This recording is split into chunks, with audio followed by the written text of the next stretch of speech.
it's great to have a success story. Now these benefits are coming home to roost. We're actually getting price deflation. It's starting to work. The technology has gotten better. It's just a better system, and it's great to have a success story. It sounds like we don't really need the term. Welcome to the Early Advantage, where a slightly unshaven James Early talks about things that need to be talked about. I want to go back, though, to last week. Last week, I talked about ESG. And whenever I write about ESG or talk about ESG in a video, I get a lot of responses. It's a hot-button issue, and I think that's good. I'm glad that people care. And I opined about a lot of the greenwashing and I think a lot of the hypocrisy on the consumer side.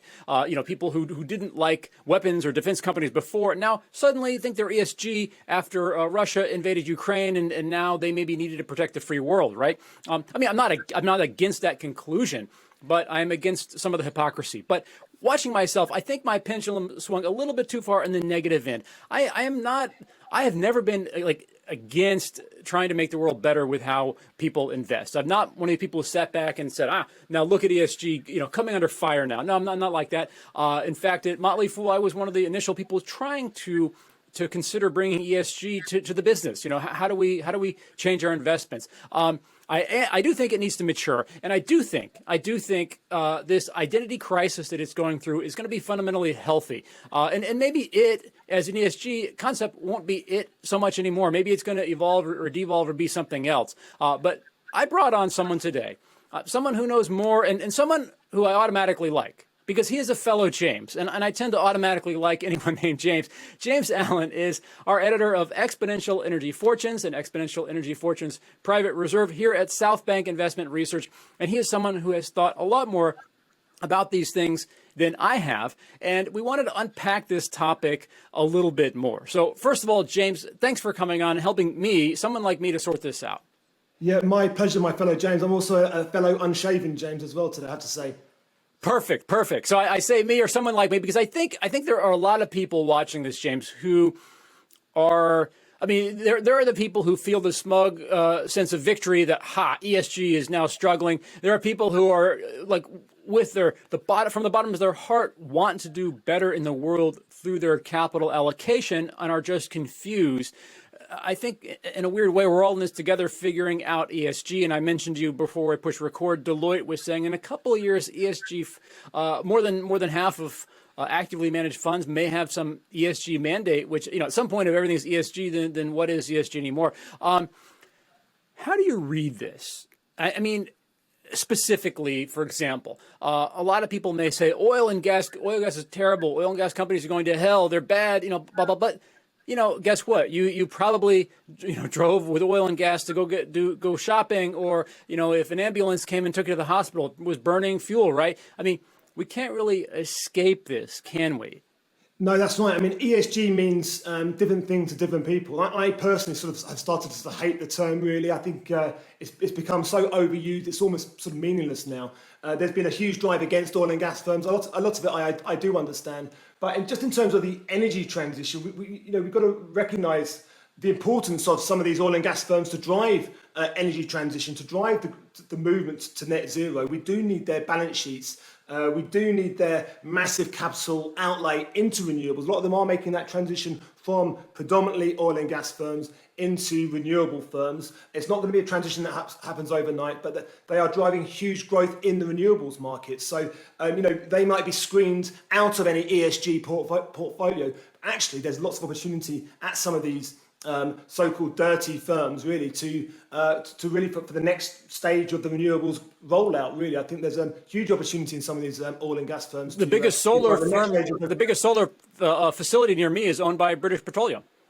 That's exactly right. Yeah, and that's replicated elsewhere in the States as well. We're seeing Shell in the UK, BP as well. They're making huge commitments to into renewables. It's going to be they get lots of flack for not moving fast enough. I do understand that, but actually we can't do this energy transition, this movement to net zero, just by these relatively small startups, solar farms, wind companies. We can't do it just with them. We do need the balance sheets of these so-called oil and gas firms. So I do think there's opportunity there at some of these big firms, really, to be the leaders of the next stage of the rollout. I think there's for investors certainly should be looking at some of these dirty firms really to be the next pioneers of the green growth. And when they sort of, I don't want to even say right the ship because, we're using the ship as it is, right? It's hard to say it's wrong, but as they get cleaner, we almost can't avoid having them be the vanguards in this sense. I mean, it's great. It's great to explore hydrogen with these little small firms, and I'm not against that, but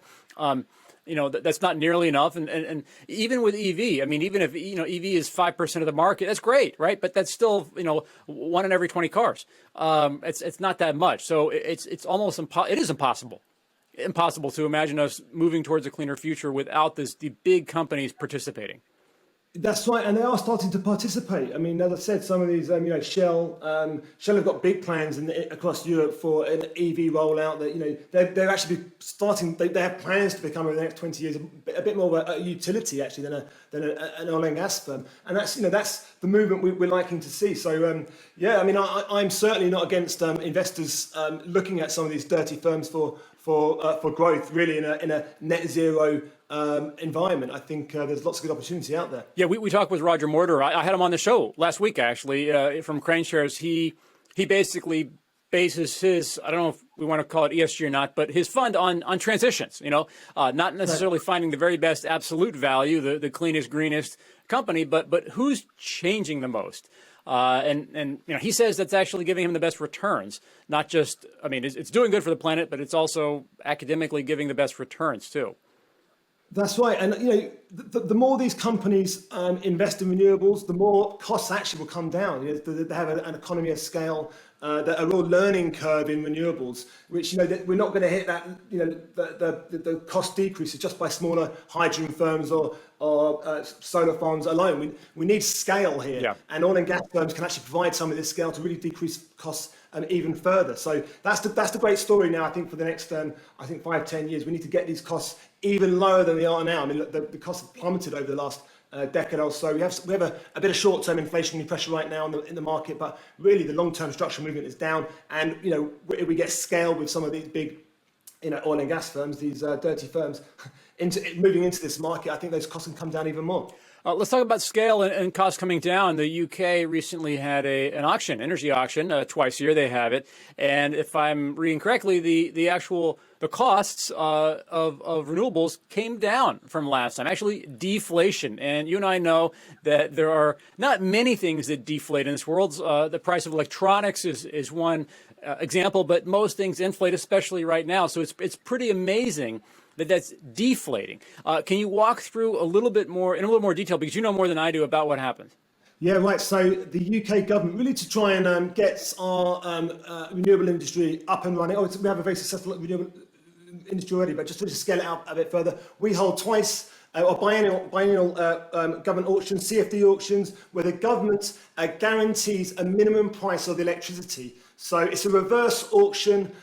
Lowest bidders effectively win. And what we found this time, a record 11 gigawatts of new renewable capacity achieved a average strike price of £48 per megawatt. Now, that's just 1/4. This is for across all the winning bids for renewables. You might have onshore wind, offshore wind, solar, floating wind. Anyway, it was for just £48 per megawatt. Now, that is just 1/4 of the current price, of current cost, I should say, of burning gas to make electricity. So it's. But let me jump in on that. I mean, to be fair, right? That price is a longer term price. I'm guessing that it was auctioned off at, and obviously the current price is arguably artificially high because of Russia's invasion of Ukraine. I mean, obviously we can't continue maybe we will have to continue at this price, but it's higher than it has been recently, right?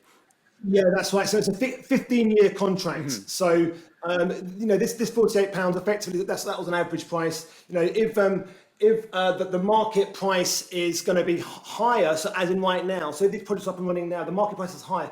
Actually, the renewable generators will be giving back that difference back into the market, effectively back to the government, and that's going to lower retail energy prices for everyone here. So it's subsidy free. Obviously, the reverse happens. If the market price of electricity comes down to below that strike price, then actually the government then top up, Makes up the that difference. yeah. So that then it becomes a subsidy. But if we assume, certainly the electricity markets in the UK is gas driven effectively.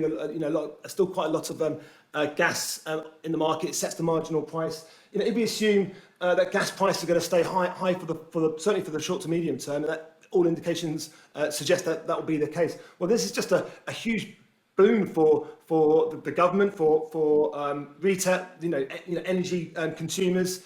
This is just, it's lowering the price of the retail bills that they'll pay, and it also, obviously, the main overarching thing, it also helps to solve the climate crisis which we're in as well. So it's considered a real success, actually, all at a time when inflation across the board is rising, commodity costs are going up, and yet we're seeing this deflationary pressure on in the renewables market. So it was an amazing thing to see. Actually, a lot of people expected this. The prices, we've had a big decrease in prices. People thought that this auction prices might go up a little bit, but not at all. We saw a massive decrease in renewables. Yeah, that's fantastic. All these years, decades, right? The world has spent subsidizing and kind of rolling renewables along, and now, it's great to have a success story. Now, these benefits are coming home to roost. We're actually getting price deflation. It's starting to work. The technology has gotten better. It's just a better system, and it's great to have a success story. It sounds like we almost don't really need the term ESG, or we won't in 5 years. Things are just too mixed and meddled, and things that are taking off, things that are providing benefit are doing that, regardless of how they're labeled. Would you agree with that, James? I do agree with that, really. I think ESG it's become totally meaningless, really. You can make an argument for any company or any industry to be ESG at the moment, really. I think there's no real value in that. As I said, we do need everyone pulling in the right direction. We do need these oil and gas firms, which would probably, we do need them. They might be screened out of lots of portfolios, but actually we do need them. There's lots of value in going for some of these bigger firms that are making the transition over the next 20 to 30 years. So I don't look at ESG investing, really. I don't like the label. I think it's become sort of meaningless. I think you have to go into every company, see what their plans are, see if they can really what their plans to scale out renewables are, and go from there. I think generally you can miss some really good opportunity in the market if you're just using a sort of defined ESG label. Yeah, it's more work than just following a rating, but it's probably the only accurate, realistic way to do it. And although, to be fair, I have never invested in a tobacco company, James, and I don't think I ever will. That's my contribution to the ESG world, but that's pretty cutting. I don't care how much money they give to charity, but Well, that's totally fair enough. And there's some oil and gas firms that aren't making the transition, and just from a moral perspective, I probably wouldn't invest in those. I think because I don't think they are making that transition to renewables. I think they're still stuck in the old ways. I think their share price will suffer accordingly over the medium to long term. But certainly the companies that are looking, they might be predominantly oil and gas now, but actually, you look at their plans for sort of 5 to 10 years, they might be making that switch over. And they're the companies I think there's lots of opportunity to invest in. Yeah, they've seen the handwriting on the wall. They may have resisted years and years ago, but I think for a long time, most of those companies have seen the handwriting on the wall, and they're moving quickly. So, yeah, if someone's really anti-ESG, we're not trying to stop you, and you've got stuff you can feast on, but I think increasingly that's going to be missing the point of where the real economic movement is going. So, James Allen, thank you very much for coming on. Thank you for helping to clear this up. Again, it's not immediately obvious. It's kind of a thing we have to kind of muddle through as a society to figure this out. But I strongly believe that muddling will be worth it. So thanks again, and thanks to you for watching this segment at home. China is the single biggest geopolitical story of our generation. Is China going to grow bigger and take over the world into this big autocratic regime where Winnie the Pooh cartoons are all banned? Or is it going to self-implode like the Death Star? China is hard for non-Chinese to understand. Frankly, it's even hard for Chinese to understand. My guest today is going to help us change that. Bob Guterma is COO of SupChina, a media company that makes articles and videos in English, but about China. Bob, welcome.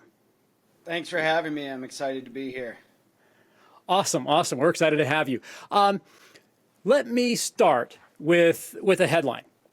China, or two headlines, China will overtake the USA to become the world's largest economy. There's another chart that shows Chinese GDP growing past the US GDP pretty soon. And both of these were from 2010, Euromoney International and the Financial Times predicting that somewhere 2017 to 2019, China was going to overtake the US. It didn't happen. Now, are they just a little bit early and it's inevitable, or do you think China will run aground? I don't think it's so simple as saying that it either will or won't happen, or that China will run aground. I think it was easy to make predictions like that between 2000 and, let's say, 2020, or the beginning of the pandemic, more or less, because the entire world order had felt pretty fixed for a long time, and it had felt pretty good. And economies were growing, and inflation was at bay in most of the economies that mattered, and supply chains were moving to just-in-time delivery. You know, they were so proud of how lean their inventories were because everything just flowed. And none of those things are true today. Every single one of those foundational aspects of the global economy that we've taken for granted for decades now is not true. And it almost seems foolish to have so much confidence in that looking back. So for those economists who at one point said China will become larger than the US, it looked pretty true at that time. And certainly there's a lot of, almost any math that's just slightly positive on China results in that outcome because of how many people they have. If their per capita GDP just edges higher, boom, they're bigger than us. They have 5 times the number of people in their country as the U.S., so their GDP per capita could be just a hair above a fifth as much as ours, and they have a larger economy. Additionally, if you look at purchasing power parity, so that's how far their currency goes in their country, essentially, in layman's terms, their economy could be said to be even larger than ours already. Whether they'll run aground. And let me just jump again here. If you're new to economics, purchasing power parity is sort of like the Economist magazine has the Big Mac index. Like, how much does it, because every currency is kind of different, but like, how much does it roughly cost you to buy a Big Mac in your country? And that's an example of that. Exactly. So what I'm getting at is that for a long time, it seemed inevitable that China would overtake the U.S. Now, not only does it not seem inevitable, but I think most people would be reticent to make any form of prediction in any direction because all bets are sort of off with the way the global economy is going right now. My personal take on it is that on a long enough timeline, it does seem still inevitable because of the reasons I mentioned. They're just sheer numbers, the sheer number of people they have there. And if they accumulate even a fraction of the output per person that we have, then they'll be there. They'll exceed us. But I don't know if that means what we think it means in terms of global impact or leverage in negotiations or quality of the economy or quality of life with people in the economy. So in absolute terms, it's hard to see a long-term horizon, like more than 20 or 30 years from now, where they don't overtake us. But I don't know if it means a whole shakeup of the global world order, as we all have been kind of led to fear that it might. That makes sense. That makes sense. And let me jump to 2 other headlines. China's growth model unsustainable. China's unsustainable economic model. One was from the Financial Times. One was from Stratfor Consulting. They were both in 2010. And as you know, and as I know as well, a lot of China watchers know, probably for 20 years, we've been seeing these stories saying China's going to implode, China's going to implode, and it hasn't imploded. And I think that's from people applying kind of the Western democratic economic framework to China. And when you look at it with that lens, it looks worse. But China has sort of special powers that I think those people miss. What would you say to someone who is used to the economic system elsewhere and is tempted to apply that lens to China? What is so different about it? Well, there's two things you brought up. One is that China's economic growth model is unsustainable, and the second is that China's economy is going to implode. Those are very different statements. I think that the implosion of China's economy remains extremely unlikely. As you alluded to, they've got quote unquote special powers. What does that really mean? I mean, they don't have different levers in front of them than any other economy. The difference is that one decisive party gets to decide what to do with all the levers at the same time.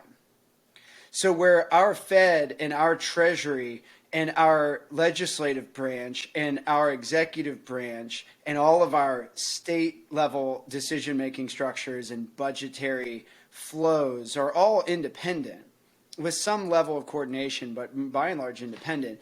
In China, they're all in one room. And so what that means is when there's economic trouble, they can slam on all the brakes or press all the accelerators or pull all the levers and tweak all the knobs all at the same time in a way that simply isn't possible in most liberal government systems. And that's allowed them to go a lot further through a lot more complexity without an implosion, and probably means that an outright implosion is also just less likely in general. Now, the first part of what you said, though, that their economic growth model is unsustainable, is almost without a doubt true. The reason why I say almost without a doubt is because China's defied logic repeatedly over and over again. As you said, people have been saying for decades what was going to happen to China's economy, and it never does. So woe be to he or she who tries to say exactly what will happen in China's economy. And we talk about American exceptionalism, but I think economically speaking, the true exceptionalism in the past 40 years has been China. But it is true that their economic growth model cannot play the same song on repeat any longer. They have built their economy largely off of capital formation, so real estate, infrastructure, energy, just building housing for other people, urbanizing, building out the factory infrastructure and logistics that power the global manufacturing economy, all these things that they've done. You've also read the headlines about ghost cities and overcapacity and all of this stuff. It's true. I don't know how threatening it is to their whole economy, the overcapacity issue is, but it's true that they are at least at, if not above capacity, which means to me, they can't just do it again. They can't double their capacity yet again. That would be insane even by a centrally planned standard.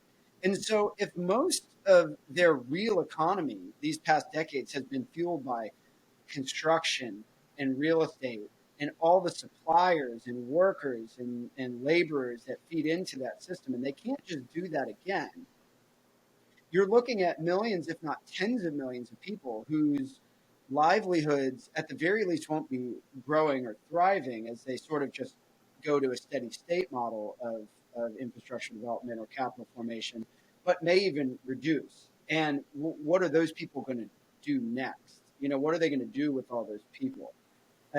Is sort of the way to think of China's economic system. What are they going to do with all those people if they're not doing the same thing they just did for 30 or 40 years? Is there that much new stuff about to start happening to replace that activity?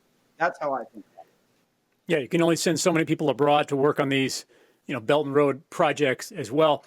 Bob, what would you say to the cynic? The cynic who's read reports, for example, by the U.S.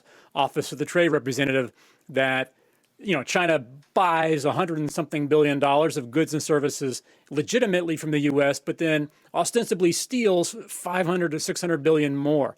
How much, in a world that's deglobalizing, how much does China is almost big enough to be it is big enough to be its own market? How much does China need the rest of the world, especially the free world, to survive? It's true that China is at a state of development where it does not rely on the world just to get by the way that it might have in the 80s or the 90s or the early 2000s. China has accumulated so much of everything, just sheer economic activity, foreign exchange, domestic standard of living is just gone up so much that people are just much happier than they ever used to be. China's in a way better place than they've ever been. They could stand more pain and more isolation from the world than at any point since they first started opening up in the 70s. One would have to reason. And yet, if you look at the percentage of their economy that is either directly or indirectly tied to the global economy, how could they possibly survive being cut off from everybody else?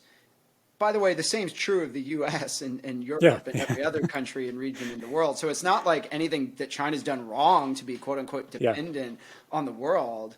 It's just the way that the entire world is these days. It's an academic question, yeah. You know, like 50 years ago, or certainly 200 years ago, you could draw all the connections between countries with lines, like a boat goes here every week, or a plane goes here every week, and capital flows this way.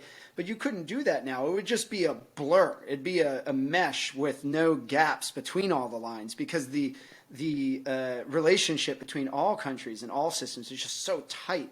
It's more like a fabric than a node and spoke system, you know? And so who could survive being cut off from the world? Anybody? I don't think so. Certainly not a country that has so much work left to do on its own population. So here's a fact I come back to fairly often. You read a lot about how China's lifted more people out of poverty and into the middle class than any other country in the history of the world.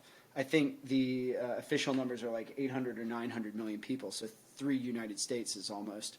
That's true that they've done that by and large.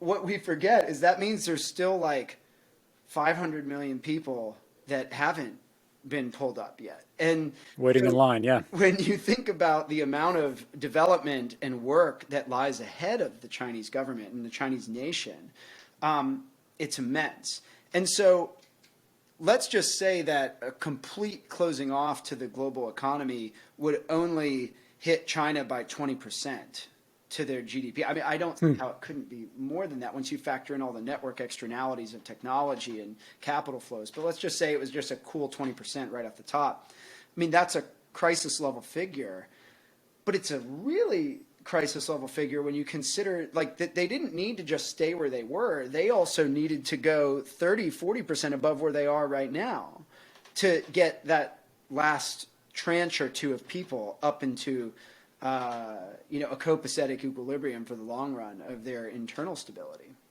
Yeah, and say what you want about the Chinese Communist Party, but that is a very sincere goal they have, is lifting people out of poverty, and that's one thing they've been really good at. It's probably one of the best things that they've done.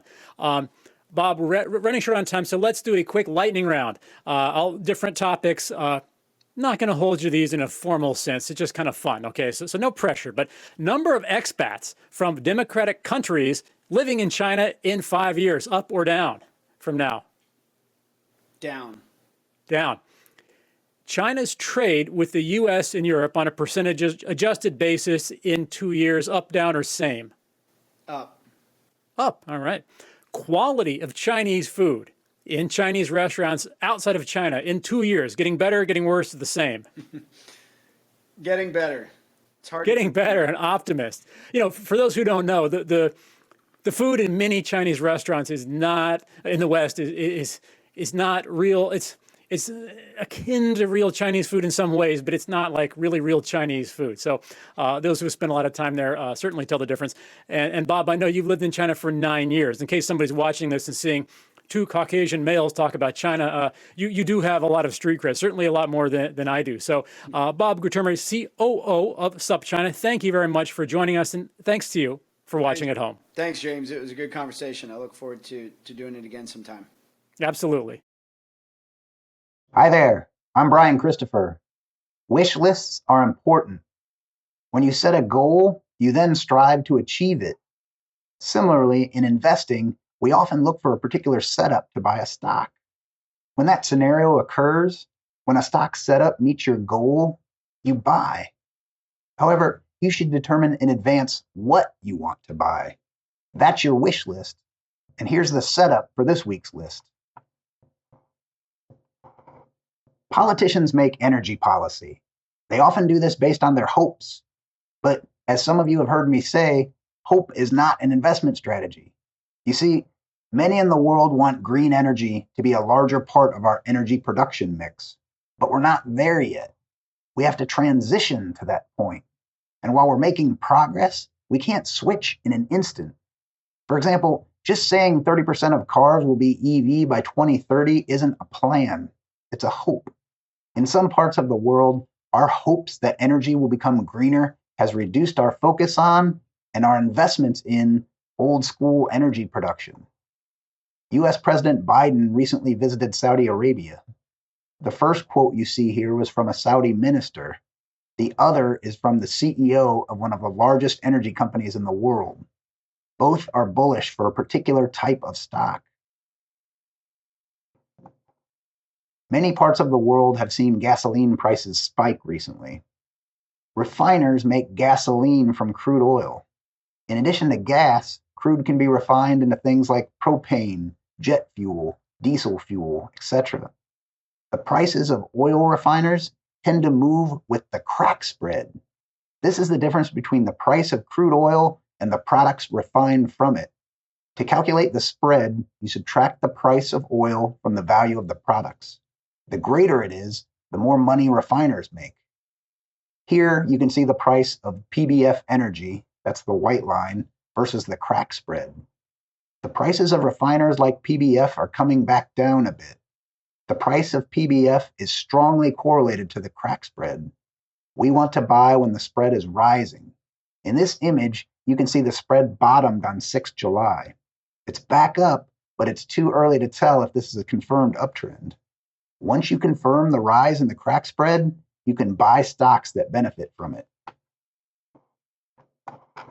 So, before that happens, we want to generate our wish list. I ran a screen to find US refiners. There aren't too many of them. And I limited the list to those that traded with a price to earnings ratio of less than 20.